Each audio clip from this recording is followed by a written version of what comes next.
La mulți ani. Oh, ce frumos! Și să știi că și noi ne-am îmbrăcat frumos acum. Da, sunteți foarte frumoși. Am vrut să spun Nu prea asta. putem să respirăm, dar de îmbrăcat frumos. Nici eu, dar nici mai contează. Tam, tam, taram, tam, tam, taram, tam, Acolo. taram.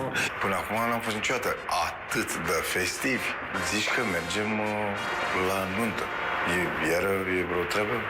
Gina Pistol, îl iei în căsătorie pe Cătălin Scărătescu? M-am mai luat de vreo 2 ori. Da. Cătălin Scărătescu, îl iei în căsătorie pe Gina Pistol? A fost o afirmație că l-am mai luat de vreo două. M-aș păcăli și de data asta. Vă mulțumesc foarte mult mulți pentru ani. flori, mulțumesc. La mulți ani. Pentru că voi